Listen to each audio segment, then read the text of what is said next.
سادات کرام، سامعین اسلام، السلام علیکم ورحمۃ اللہ وبرکاتہ۔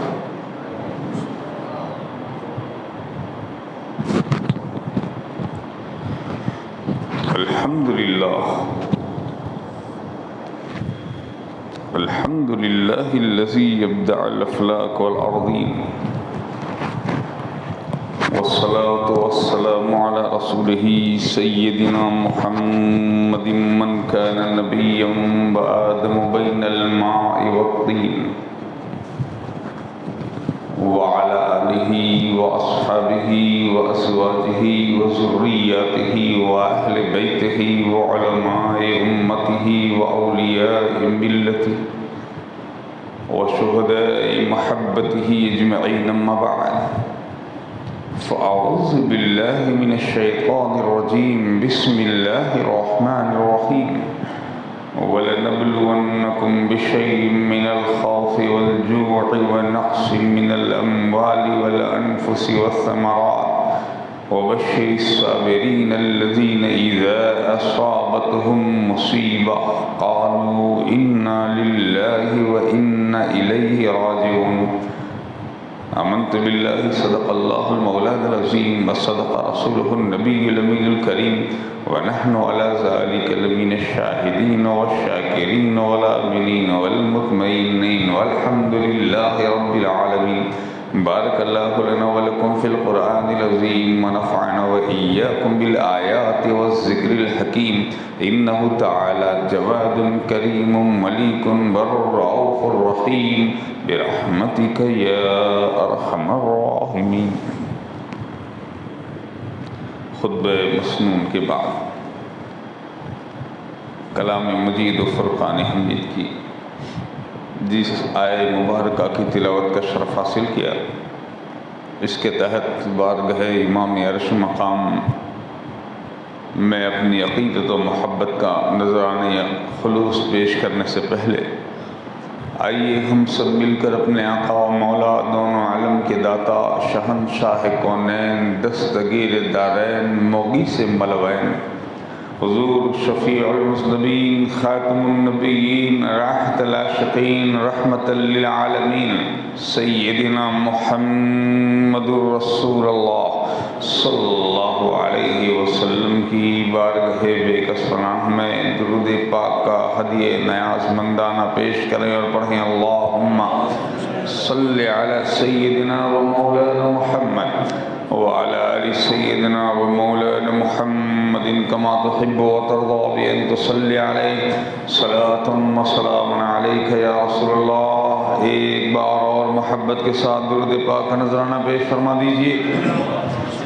اللہم صلی وسلم علی سیدنا ومولانا محمد وعلى آل سيدنا ومولانا محمد سید البشر، بشر لا کالبشر بل هو کالیاقوت فی الحجر، صلاۃ و سلام علیک یا رسول اللہ۔ ایک بار اور نذرانے درود پاک پیش فرما دیں، اللہم صلی علی سیدنا و مولانا محمد وعلی آل سیدنا و مولانا محمد نور الانوار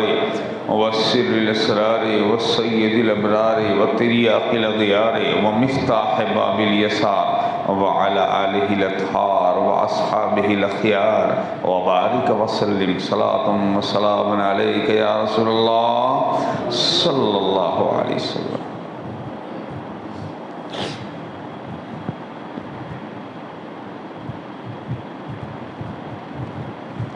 رہے گا ناز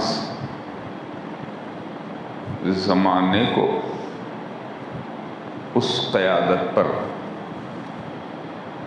رہے گا ناز زمانے کو اس قیادت پر، کرے گا فخر زمانہ تیری شجاعت پر، کرے گا فخر زمانہ تیری شجاعت پر، یزیدیت کو نہ دے گا پناہ وقت کبھی، یزیدیت کو نہ دے گا پناہ وقت کبھی، لہو حسین کا ہے مسند ہدایت پر، لہو حسین کا ہے مسند ہدایت پر زندہ و جاوید سبت مصطفیٰ ہو کر رہا، زندہ و جاوید سبت مصطفیٰ ہو کر رہا، فاطمہ کا لال بے شک حق نما ہو کر رہا، فاطمہ کا لال بے شک حق نما ہو کر رہا، اور عزم باطل اٹھ کے ٹکرایا صداقت سے مگر، عزم باطل اٹھ کے ٹکرایا صداقت سے مگر، سرزمین کربلا پر فیصلہ ہو کر رہا، سرزمین کربلا پر فیصلہ ہو کر رہا۔ اور کیا کسی میں دم تھا جو لڑتا علی کے شیر سے؟ کیا کسی میں دم تھا جو لڑتا علی کے شیر سے؟ حق کو جو منظور تھا وہ فیصلہ ہو کر رہا، حق کو جو منظور تھا وہ فیصلہ ہو کر رہا۔ اور کیا ہوا؟ گر تھے 72 جانثاران حسین،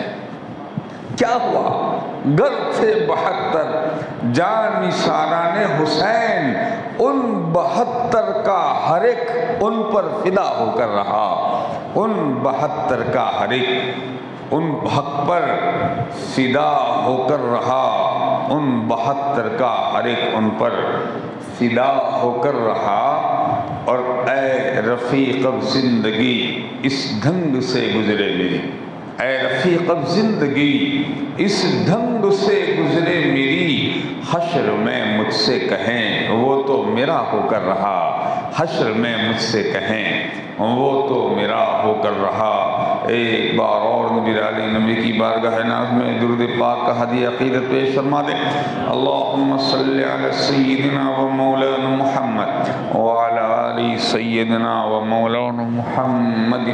عدد ما فی علم اللہ صلاة دائمة بدوام ملک اللہ وکما تحب و ترضا بأن تصلی علی صلاة و سلام علیک یا رسول اللہ صلی اللہ علیہ وسلم۔ فضل ربانی سے و بتائید مخدوم سمنانی و فیضان مرشد پاک حضور شیخ الاسلام والمسلمین اشرفی الجیلانی ادامہ اللہ تعالی بالصحت والعافیہ۔ کلام مجید و فرقان حمید کی جس مبارک آیہ کریمہ کی تلاوت کا شرف حاصل کیا۔ آج کی چھٹی شریف کی یہ محفل مبارک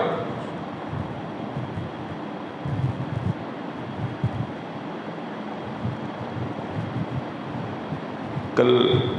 جس مضمون کو ہم نے نامکمل چھوڑا تھا، آج وہیں سے کچھ باتیں انشاءاللہ عرض کرنے کی سعادت حاصل کریں گے۔ اس سے پہلے کہ ہم کچھ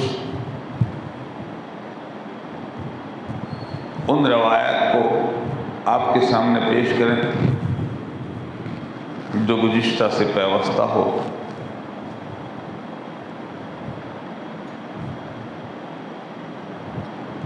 مگر ایک جو سب سے اہم بات ہے وہ میں آپ تک پہنچانا چاہتا ہوں، جس کو آپ ہر بار سنتے آئے ہیں، بس صرف تازہ کرنے کے حساب سے۔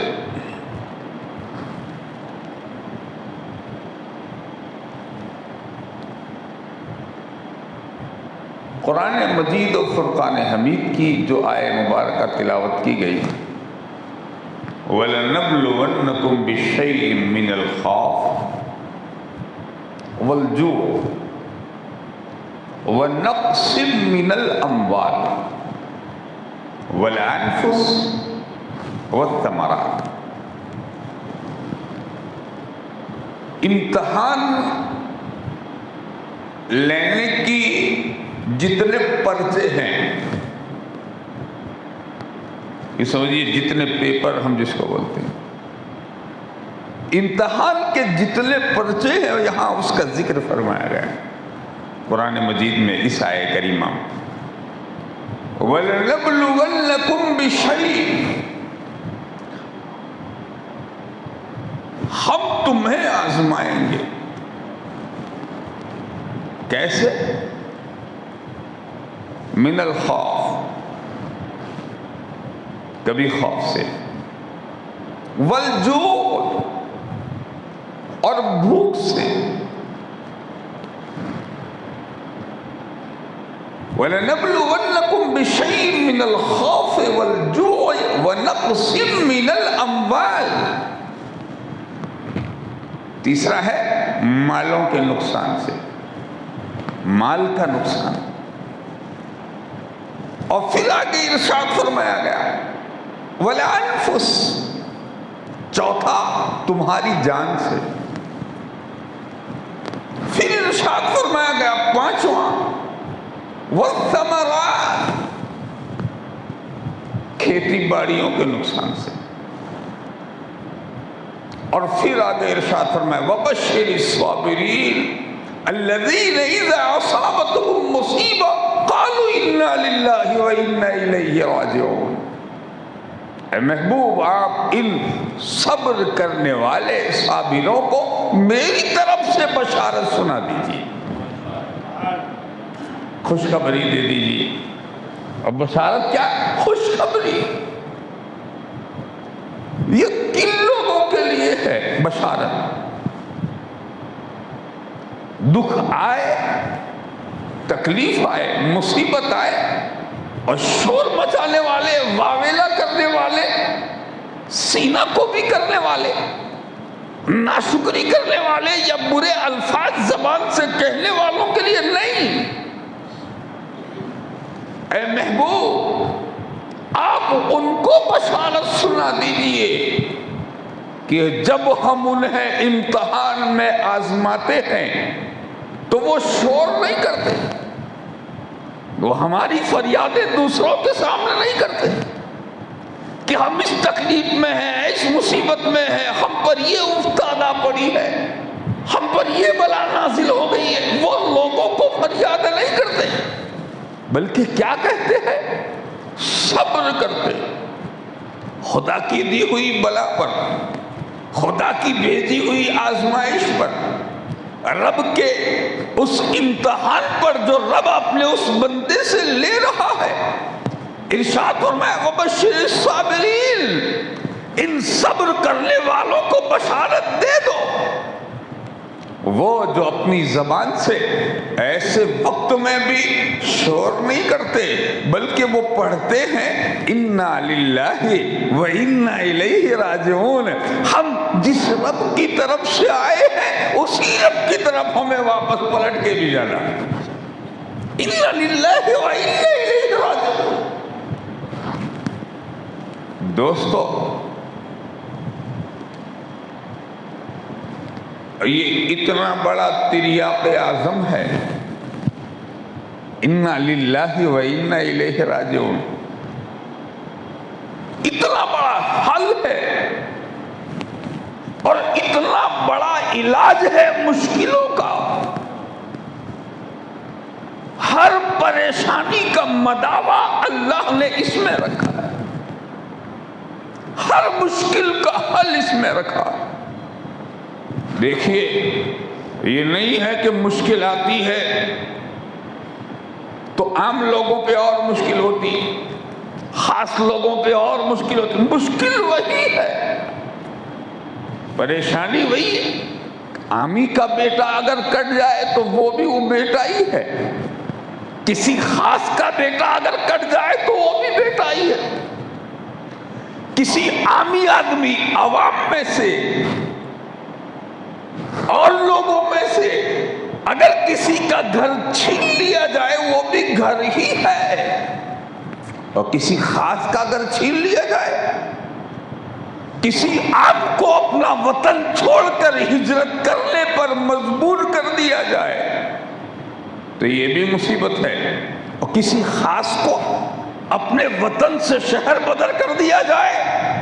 یہ بھی مصیبت ہی ہے.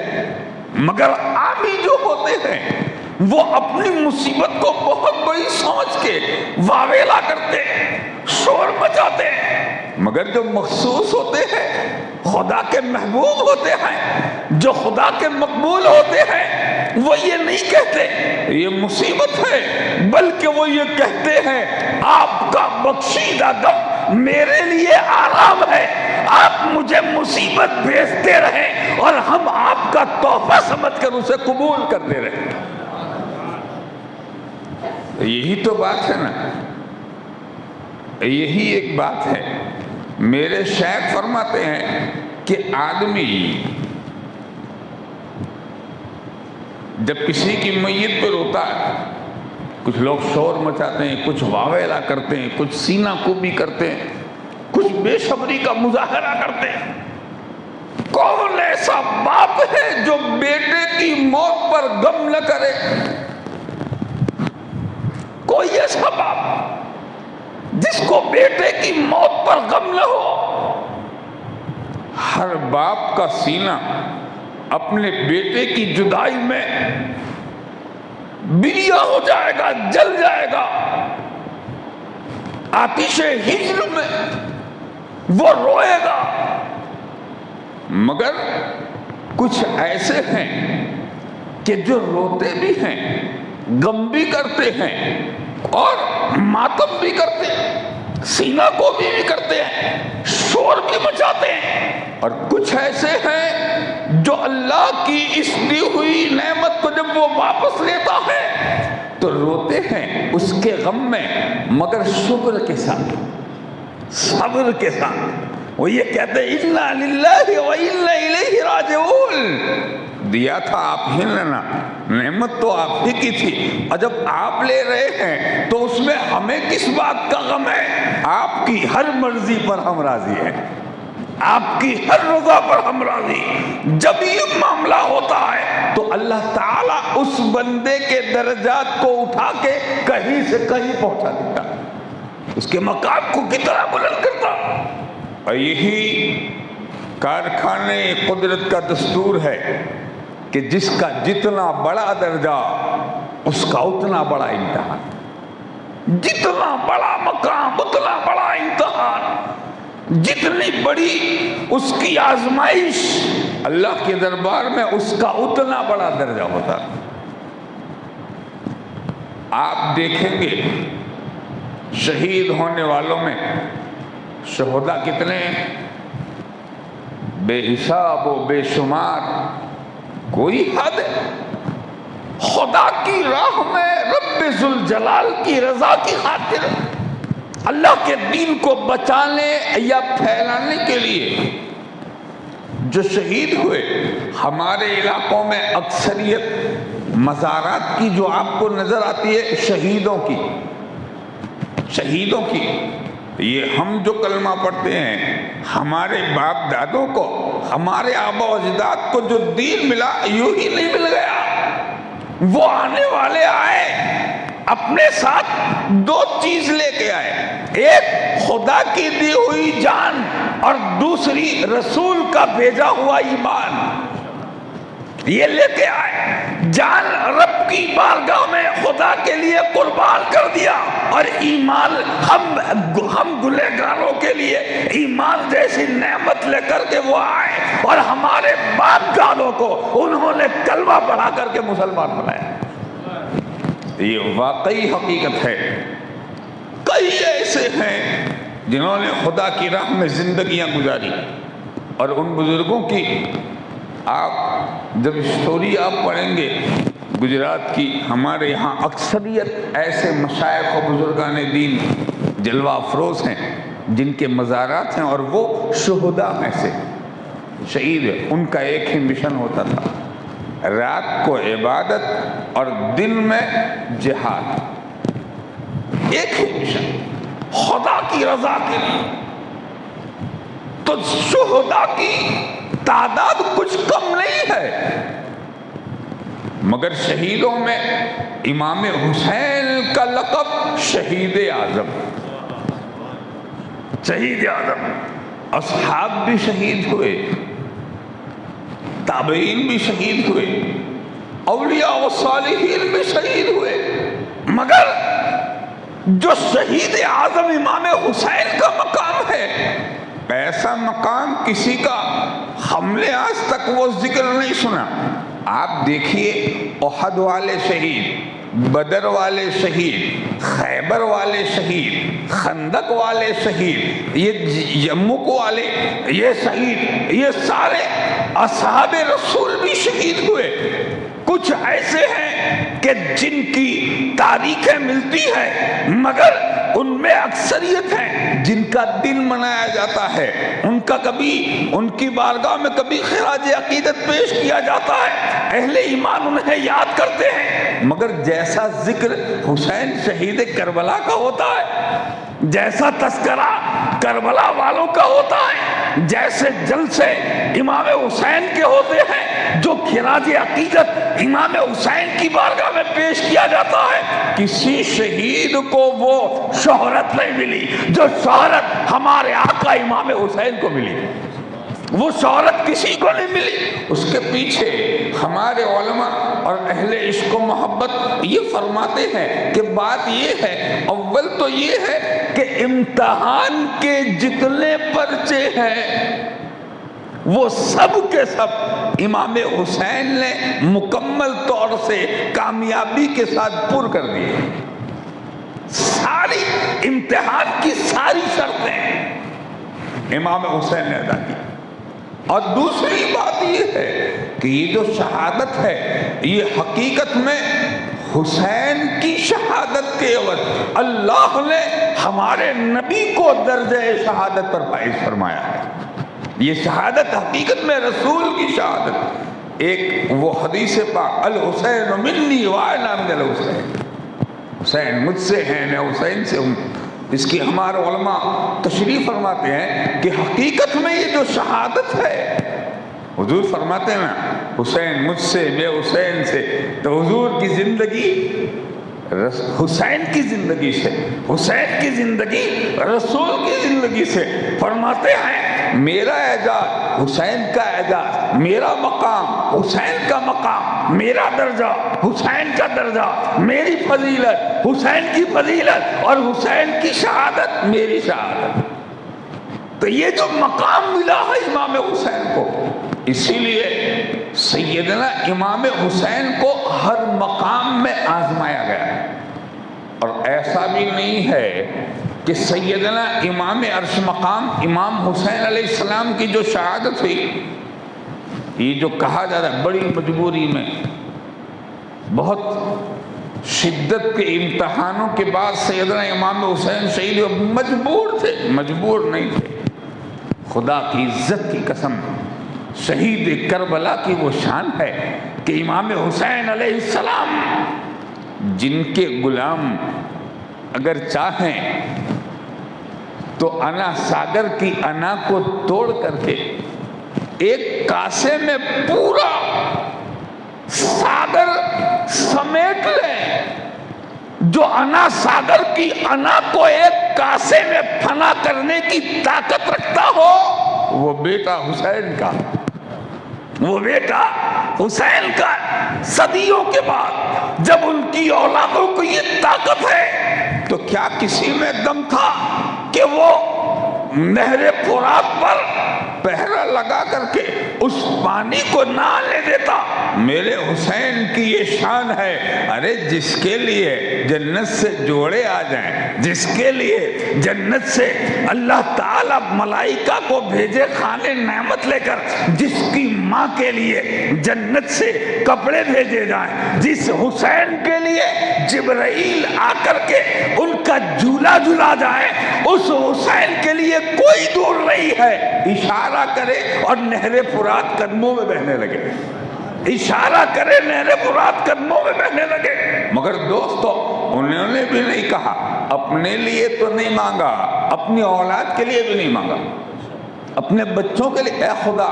میں تو صبر کر لوں گا میرا 6 مہینے کا علی اصغر ہے، اس کا کیا ہوگا؟ اے خدا اسی تک پانی پہنچا دے۔ مگر دوستو، کوثر کے ان مالکوں نے، حوض کوثر کے ان ساقیوں نے وہاں بھی دعا نہیں کی ہے، بلکہ وہ کہہ رہے ہیں اے اللہ، آج تیری رضا اس میں ہے کہ حسین اپنے پیاسے بیٹے کو دیکھے اور یوں ہی تڑپتا دیکھے۔ اے رب، جب تیری یہ رضا ہے تو تیرے نبی کا نواسا حسین بھی تیری اسی رضا پر راضی ہے،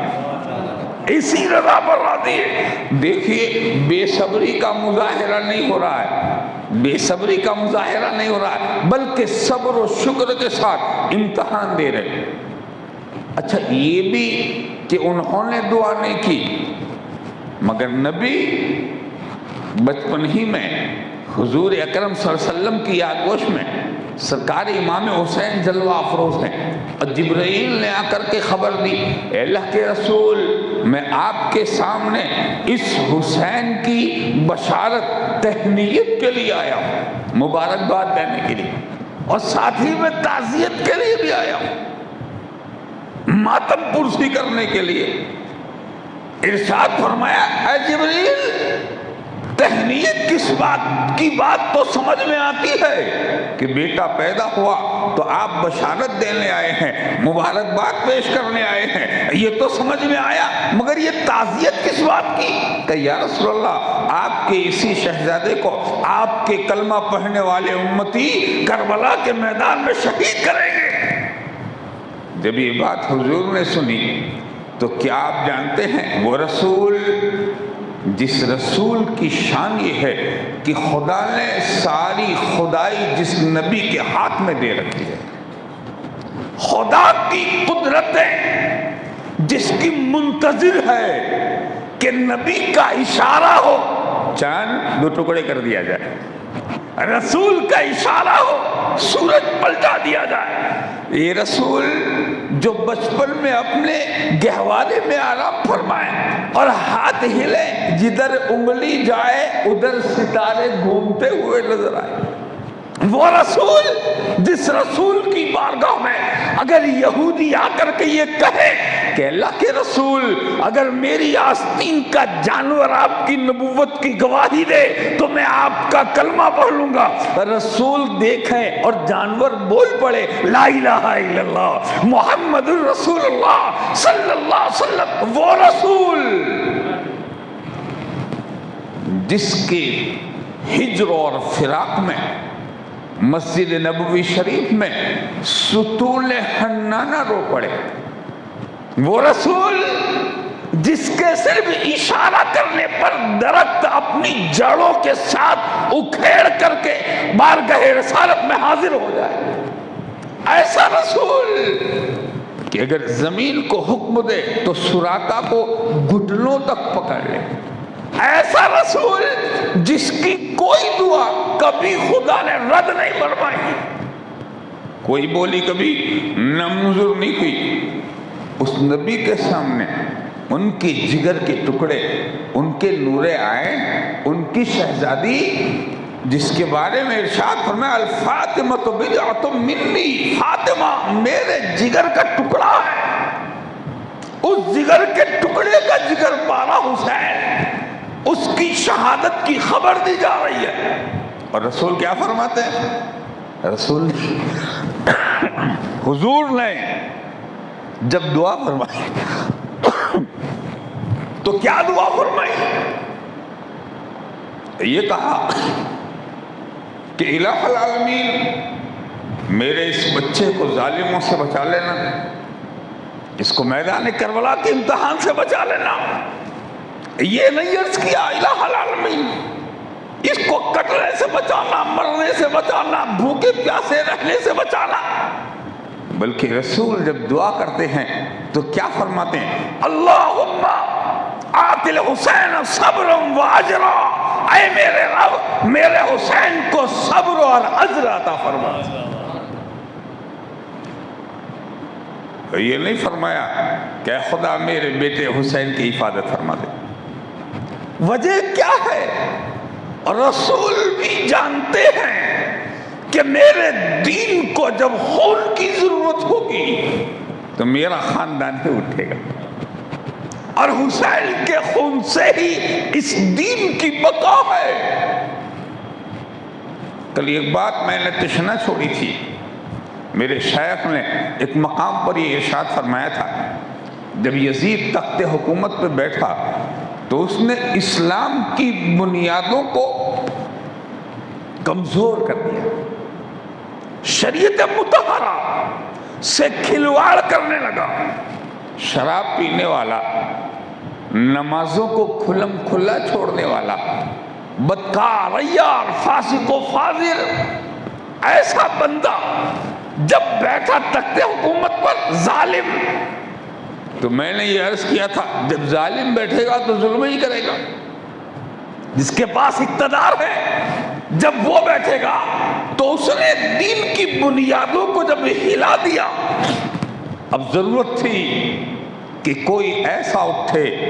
کہ جو دین کی بنیادوں کو مضبوط کر دے، کوئی ایسا اٹھے جو دین کی بنیادوں کو مستحکم کر دے، تو ایسے کی ضرورت تھی۔ اور ایسا کون ہوگا جس میں یہ ہمت ہو، جس میں یہ حوصلہ ہو، جو یہ ایسا عزم و ارادے کے ساتھ وہ کام کر دکھائے۔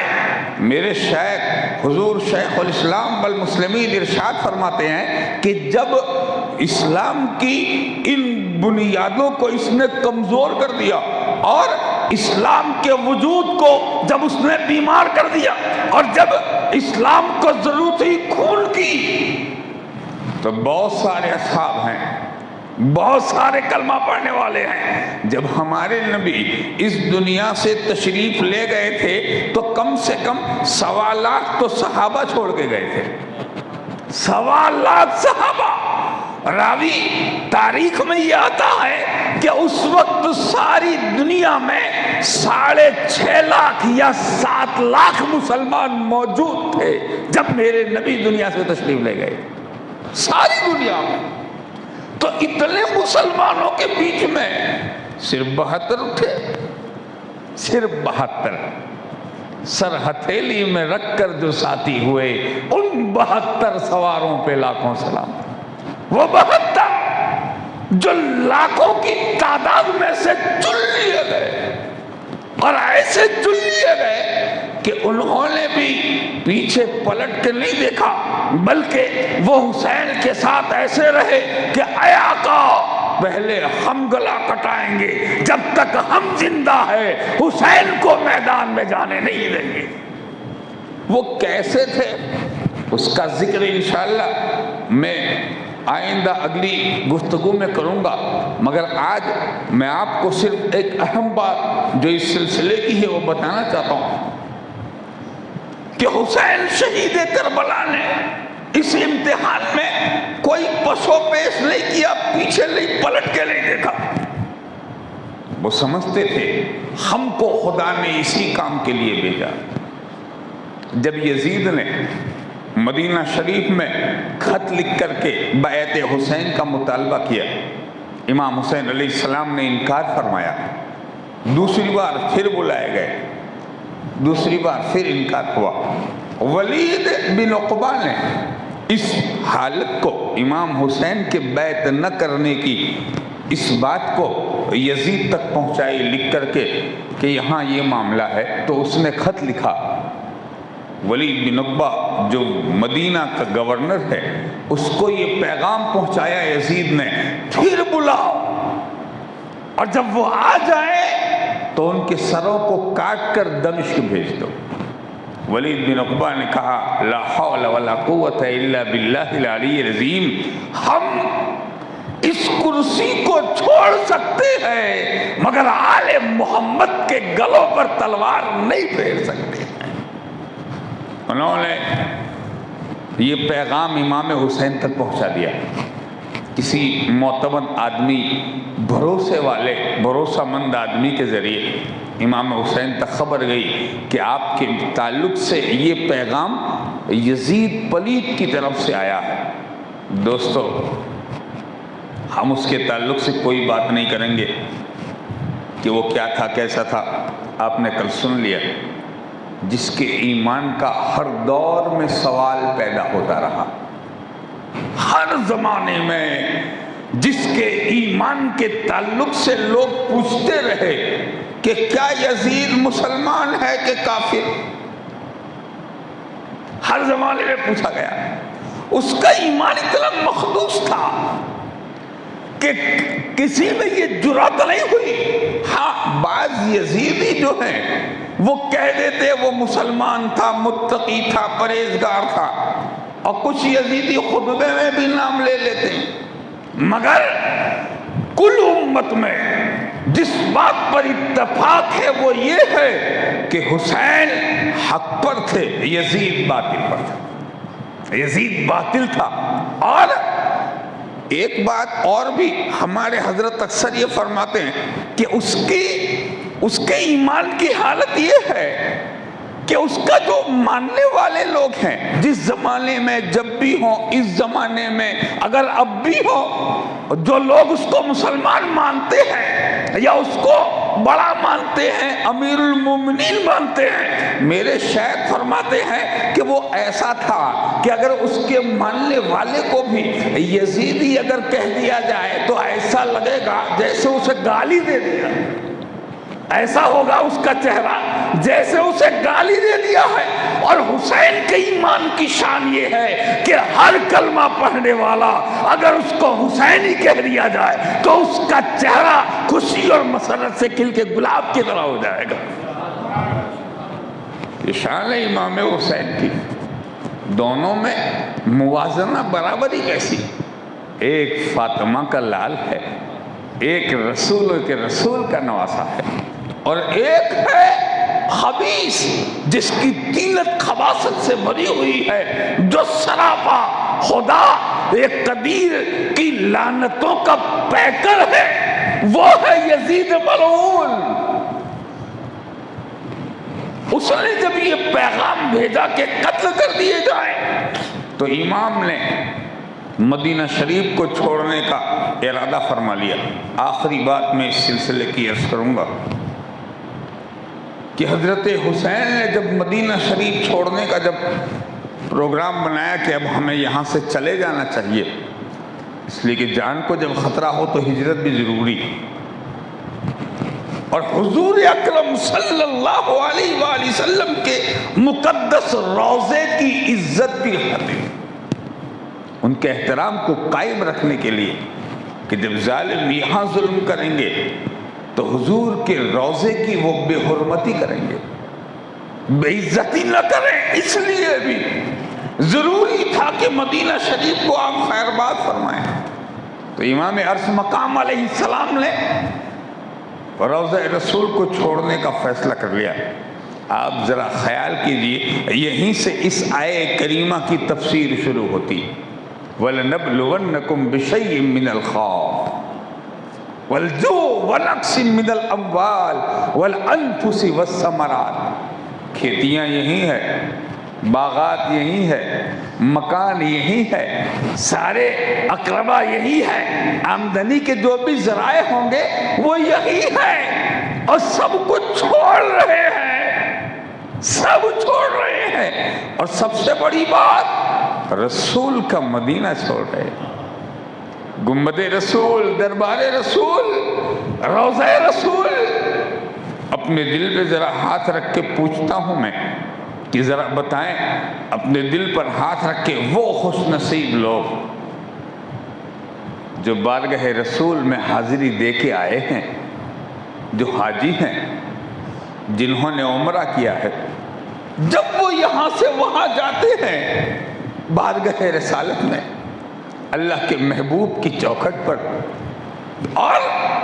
جب رسول عربی صلی اللہ علیہ وسلم کے دیار میں وہ قدم رکھتے ہیں تو دل فوراً گواہی دیتا ہے کہ اب میری شفاعت اور میری بخشش یقینی ہو گئی، دل یہ گواہی دیتا، اور وہ ضرور یہ سوچتے ہوں گے کہ میں آ گیا ہوں اس ٹکڑے میں جس ٹکڑے کو ہم جنت کا ٹکڑا کہتے ہیں، جنت۔ وہ حاجی جب وہاں سے واپس پلٹتے ہیں، کتنے دن کے لیے جاتے ہیں؟ کوئی 15 دن کے لیے، کوئی 10 دن کے لیے، کوئی 20 روز کے لیے، کوئی اس سے زیادہ کے لیے، کم سے کم مہینہ 2 مہینے کے لیے وہاں قیام کرتے ہوں، یا ہفتہ 10 دن کے لیے یا 15 دن کے لیے قیام کرنے والے جب قیام کرتے ہیں تو وہاں جانے والا جو جاتا ہے وہ آنے ہی کے لیے جاتا ہے نا، آنے ہی کے لیے، وہاں سے پلٹے گا، وہاں سے آئے گا حضور کی برکتوں کو لے کر، حضور کی نعمتوں کو لے کر۔ مگر دوستو جب وہ وہاں سے پلٹتا ہے تو وہ اس کا مسکن نہیں ہے، وہ اس کا مکان نہیں ہے، وہ اس کا وطن نہیں ہے، وہاں اس کی ملکیت نہیں ہے، وہاں اس کا کچھ نہیں ہے۔ مگر جب وہ واپس آتا ہے اور حضور کی بارگاہ میں جب وہ آخری سلام عرض کرتا ہے، سچ بتاؤ اپنے دل سے یہ پوچھئے اور یہ سوال کیجئے کہ جب وہاں جائیں گے اور آخری سلام یہ عرض کریں گے، اے اللہ کے رسول آپ کا غلام آپ کو الوداعی سلام عرض کرتا، الوداعی سلام، اے مدینے کے تاجدار اب ہم جا رہے ہیں اور اب واپس کب آئیں گے؟ جب آپ کا بلاوا ہوگا، آپ کی مرضی ہوگی، جب آپ کا حکم ہوگا۔ جب وہ آتے ہیں تو میں نے جانے والوں سے یہ سنا ہے کہ لوگوں کی چیخیں نکل جاتی ہیں جب وہ الوداعی سلام کرتے ہیں۔ کوئی پتھر دل ہی ہوگا جو نہ رویا ہو وہاں سے آنے کے بعد۔ یہ تو یہاں سے جانے والوں کا حال ہے، ذرا ان سے پوچھئے جو وہیں کے رہنے والے، ان کے دلوں سے پوچھئے جن کی ولادت مدینہ شریف میں، جن کا بچپن مدینہ شریف میں، جن کی جوانی مدینہ شریف میں گزری، جن کے بابا مدینہ شریف میں رہے ہوں، جن کے نانا کا روضہ مدینہ میں ہے، اب وہ مدینۃ الرسول کو چھوڑنے کا فیصلہ کر کے مدینہ شریف کو خیرباد کہہ رہے ہیں۔ دوستو یہ حسین ہی کا کام تھا کہ جنہوں نے رسول کے روضے کو خدا کے دین کو بچانے کے لیے چھوڑ دیا، خدا کا دین بچانے کے لیے۔ آخری بات اس سلسلے کی میں یہ عرض کرنا چاہتا ہوں کہ وہ تو وہ تھے،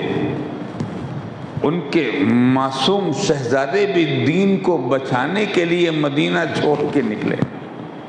مدینہ شریف کو خیر بات کہہ کے۔ ان کے شہزادے بھی جب نکلے ہیں مدینہ منورہ سے، جب وہ واپس آئے ہیں مکہ مکرمہ جانے کا جب انہوں نے ارادہ کیا ہے تو سارے اہل مدینہ ان کو یہ سمجھا رہے ہیں، اے سبط پیغمبر آپ مدینہ شریف چھوڑ کے نہ جائیں، آپ اس در پاک کو چھوڑ کے نہ جائیں۔ صحابہ جمع ہیں، مشورے دے رہے ہیں، اے اللہ کے رسول کے نواسے آپ اس دربار کو نہ چھوڑیں، ہم آپ کے ساتھ ہیں۔ مگر دوستو انہیں معلوم تھا کہ مدینہ شریف چھوڑنا پڑے گا، اس لیے کہ میرے نانا نے جو بچپن میں مجھے فرمایا تھا وہ ہو کے ہی رہنے والا ہے، تو ارادہ کر لیا۔ اور پھر روضہ رسول پہ انہوں نے سلامی پیش کی، اور جب سلامی پیش کر کے وہ لپٹ گئے روضہ اطہر سے، روتے رہے۔ راوی کہتے ہیں روتے روتے آنکھ بند ہوئی تو اللہ کے رسول تشریف لے آئے،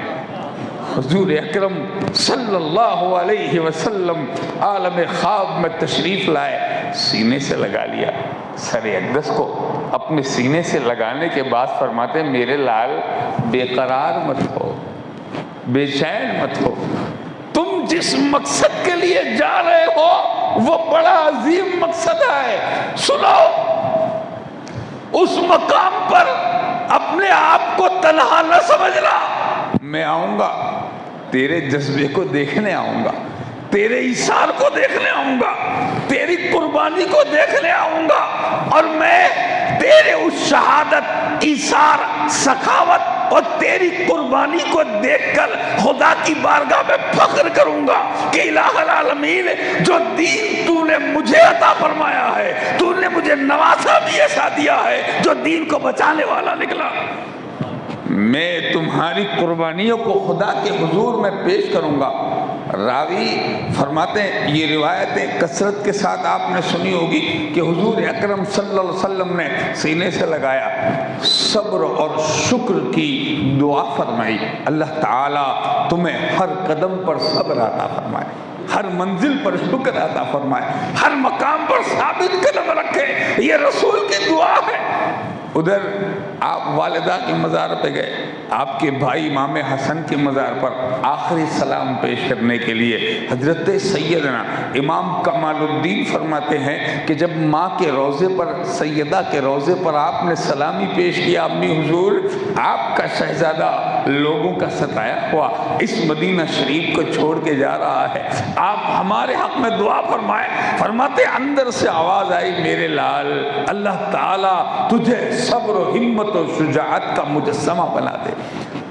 تم نے مجھے سلام کہا ہے، میرے مظلوم شہید بیٹے تیری ماں بھی تجھے سلام فرماتی ہے۔ آپ سلام و کلام کے بعد اپنے مقدس آستانے پر، اپنے مکان پر تشریف لے گئے۔ یہ واقعہ اتنا اہم ہے جس واقعے کو امام جریر طبری نے اپنی کتاب میں نقل فرمایا۔ روایتیں آپ نے بہت سنی ہوگی اور غالباً یہ باتیں بھی آپ نے سماعت فرمائی ہوگی۔ وہ اپنے شاعر کے حوالے سے آپ تک یہ پیغام پہنچانا چاہتا ہوں کہ یہ دین، یہ ایمان، یہ اسلام جو ہم کو ملا ہے، یہ صرف آل محمد کی قربانیوں سے ملا ہے، یہ رسول کے گھرانے کی برکت سے ملا ہے۔ ہم جب تک رہیں تب تک آل رسول کے وفادار رہیں، یہ عہد کر لیں کہ ہم ہر آل رسول کی تعظیم کریں گے، ہم ہر آل رسول کو محبت سے دیکھیں گے۔ حضرت حسین علیہ السلام رضی اللہ تعالی عنہ جب روضہ رسول سے پلٹے سلام کر کے، سب تیار ہیں، خاندان کے لوگ ہجرت کرنے کے لیے، رات کے وقت میں سب تیار ہیں،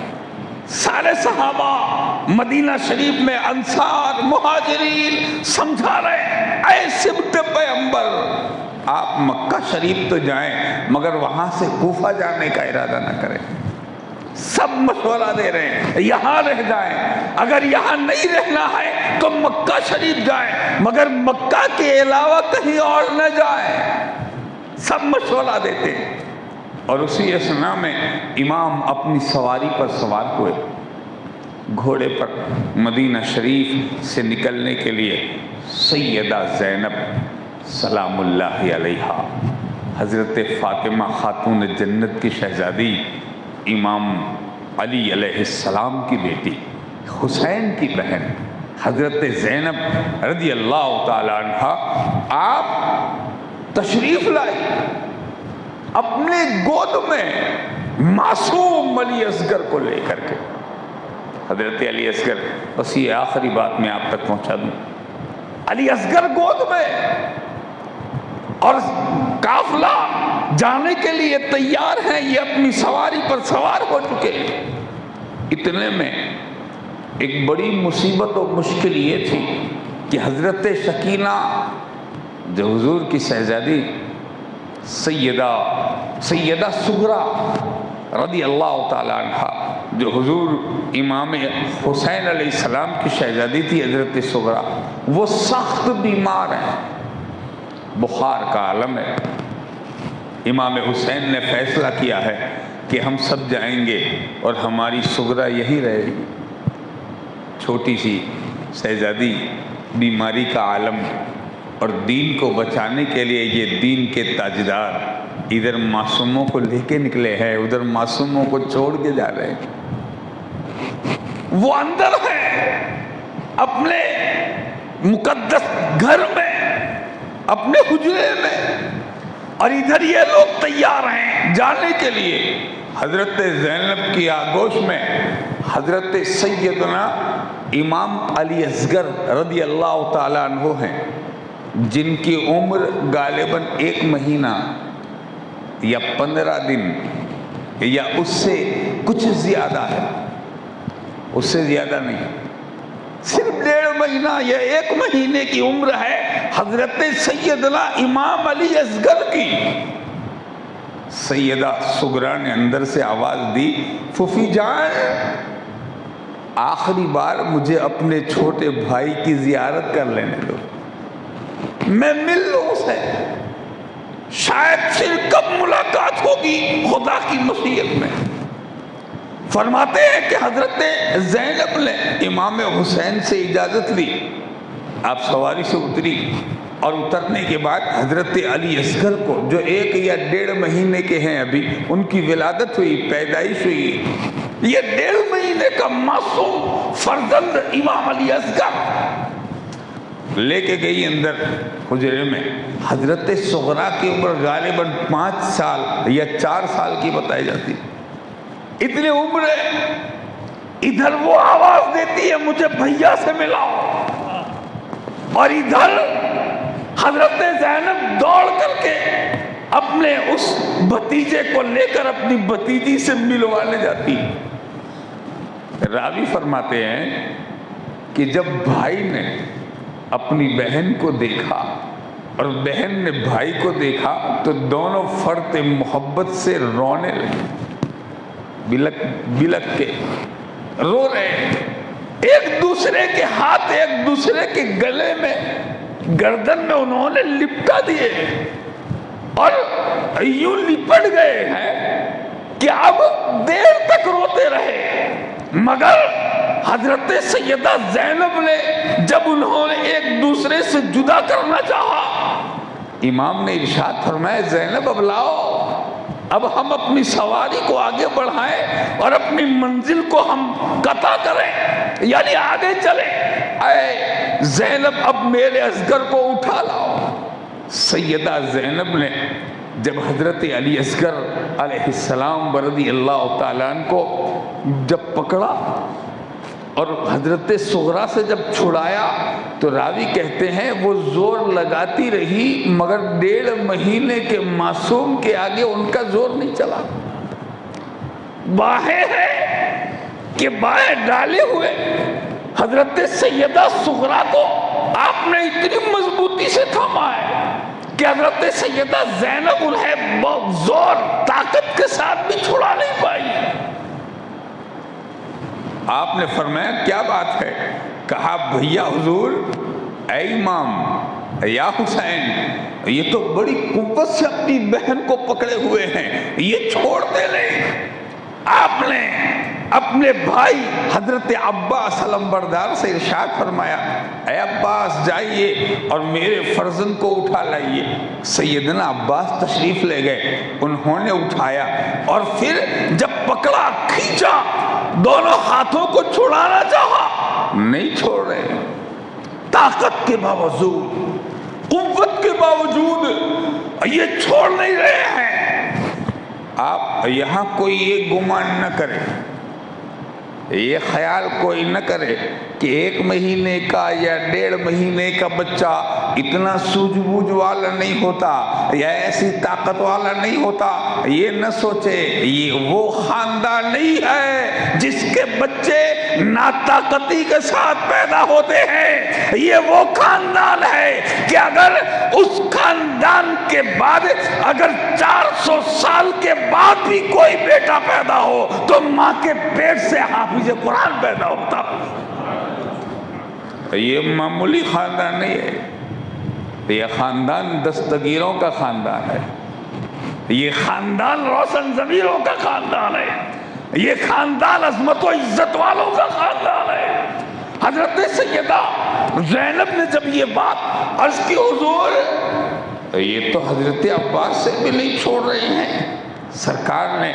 علی اکبر کو بھیجا جائیے اور اپنے بھائی کو اٹھا لائیے۔ حضرت علی اکبر گئے، بہت کوشش و جستجو، یہ ہاتھ نہیں چھوٹ رہے ہیں۔ آپ نے عرض کی ابا حضور یہ تو کسی حالت میں نہیں چھوڑتے۔ ایک معصوم کے آگے آج سب کی قوت و طاقتیں جواب دے گئی، ایک معصوم کی طاقت سب پہ بھاری ہے۔ جب یہ خبر باہر پہنچی حسین کے چہرے کی حالت بدل گئی، رنگ متغیر ہو گیا،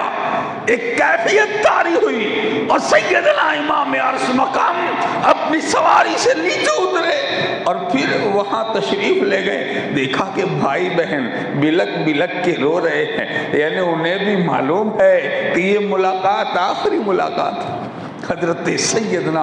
علی اصغر علیہ السلام رضی اللہ تعالیٰ عنہ اسی طرح بلک بلک کے روتے ہیں۔ میرے امام کی آنکھوں سے آنسو جاری ہو گئے، اور امام حسین اپنے لبوں کو حضرت علی اصغر کے کانوں کے قریب لے گئے، اور لے جانے کے بعد کچھ کان میں کہا۔ علی اصغر نے دونوں ہاتھ چھوڑ دیے، دونوں ہاتھ چھوڑ دیے۔ جب دونوں ہاتھ چھوڑ دیے پھر روتے ہوئے اپنی سواری پر تشریف لے آئے، اور آنے کے بعد میں آپ نے اپنے کارواں کو آگے بڑھایا۔ ایک منزل پر قیام ہوا، خیمے ڈالے گئے اور اس منزل پر رکے۔ حضرت سیدہ زینب سلام اللہ علیہا، جو سیدنا شہزادی رسول حضرت فاطمہ کی نور عین ہے، بیٹھی ہوئی ہے ساتھ میں حضرت امام حسین کے ساتھ، اور فرماتی ہے اے بھائی جان، وہ راز تو ابھی تک مجھے معلوم نہیں ہو پایا جو وہاں ہوا تھا۔ کہا کیا ہوا تھا؟ کہا وہ جب آپ کا شہزادہ علی اصغر کسی سے ہاتھ کو چھوڑتا نہیں تھا، اور بڑے بڑے طاقت والوں نے زور آزمائی کی، میں نے بڑی ہمت دکھائی، ہمارے بھائی حضرت عباس نے بڑی ہمت دکھائی، علی اکبر کی قوت سے بھی اس نے ہاتھ نہیں چھوڑے۔ وہ کون سی آیت یا کون سا وظیفہ تھا جس کو پڑھ کر تم نے اصغر کے کان میں پھونکا تھا اور اصغر نے اسی وقت ہاتھ چھوڑ دیے تھے؟ آقا حسین رونے لگے اور روتے ہوئے ارشاد فرمایا اے بہن، نہ کوئی وہ وظیفہ ہے نہ کوئی وہ آیت تھی، بلکہ میں نے تو صرف ایک بات کہی تھی جس کو میرے اصغر نے مان لیا تھا۔ ایک بات کہی تھی، کہا بھیا وہ کون سی بات ہے؟ ارشاد فرمایا اے میری بہن، میں نے صرف یہ کہا تھا کہ اے اصغر، تجھے اپنی بہن سہرا سے اتنی محبت ہے اور تو اسے چھوڑنا نہیں چاہتا، اور یہ تجھے چھوڑنا نہیں چاہتی، مگر مجھے یہ بتا دے کہ یہ تو یہی رہ جائے گا، اور اگر چاہے تو ہم یہی رکھ دے، مگر مجھے یہ بتا تیرے حصے کا تیر جو کربلا میں چلنے والا ہے اس کو کون اپنے سینے پہ اٹھائے گا؟ اپنے حصے کا تیر تم کسے دو گے؟ تو میرے بیٹے اصغر نے اپنی شہادت کو دونوں ہاتھ چھوڑ کر کے اعلان کیا کہ بابا حضور، اگر میرے حصے کا بھی تیر ہے تو اصغر بھی اپنی جان دینے کے لیے حاضر ہوا جاتا ہے۔ یہ خاندان مصطفیٰ ہے جنہوں نے اللہ اور اس کے رسول کی رضا کے لیے، خدائے قدیر کی دین کو بچانے کے لیے، اس ترویج و ارشاد کے لیے معصوم سے لے کر کے حضرت امام حسین علیہ السلام تک سب نے صبر و رضا کا پیکر بن کر خدا کے لیے ہجرت کی اور خدا کے لیے شہادت کو قبول کیا۔ اللہ تعالی ہمیں ان کی برکتوں سے مالا مال فرمائے، ان کے صدقے ہم سب کی مغفرت فرمائے، اور ہمیں صحیح معنوں میں مسلمان بننے اور پنجگانہ نماز ادا کرنے کی توفیق عطا فرمائے۔ آمین وآخر دعوانا ان الحمدللہ رب العالمین۔ کھڑے ہو جائیں بارگاہ رسالت و علیہ رسالت السلام کی۔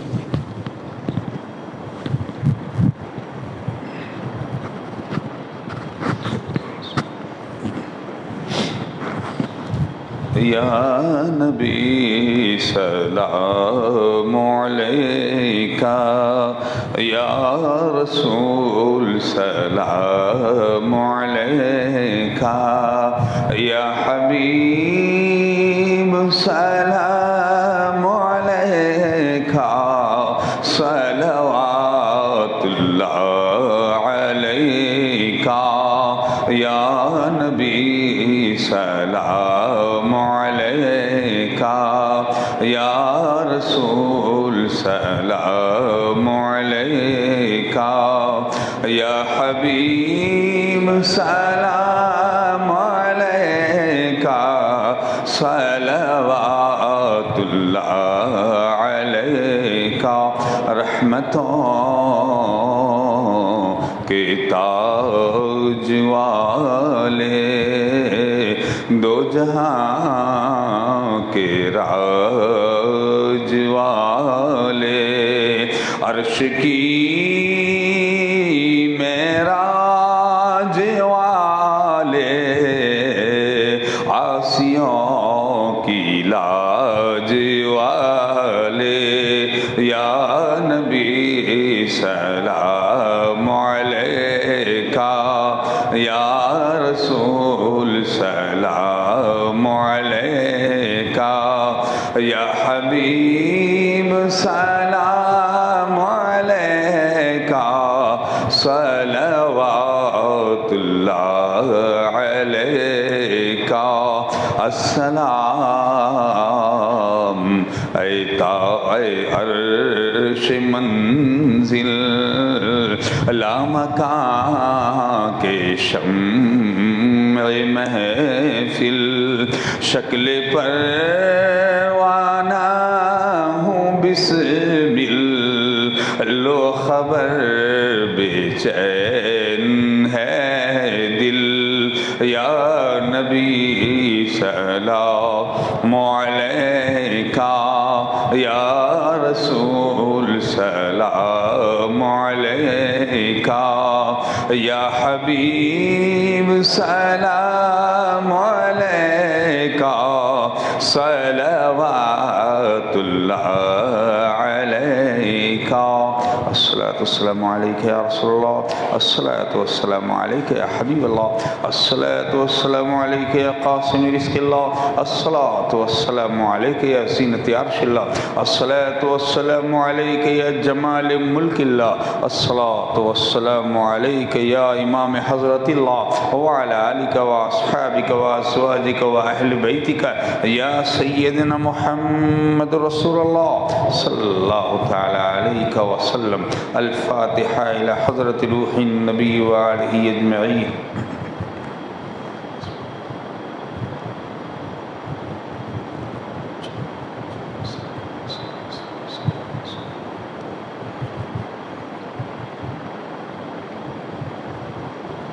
اے خالق ہر بلند بستی، ششتی سطح بکنز ہستی، علم و عمل و فراخ دستی، ایمان و اما و تندرستی، ہے مستحق عذاب کے یا لائق کرم، اس نقطۂ نظر سے خدا را نہ ہم کو دیکھ، دامن میں ہمارے کیا ہے گناہوں کے ماں سوا،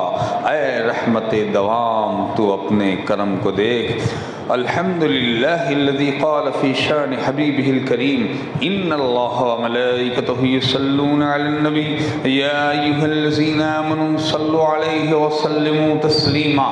اللہم صل علی سیدنا مولانا محمد وعلی آل سیدنا محمد کما تحب وترضى بأن تصلی علیہ، صلاة وسلام علیک یا رسول اللہ، سبحان ربک رب العزة عما یصفون وسلام علی المرسلین والحمد للہ رب العالمین، بحق لا الہ الا اللہ۔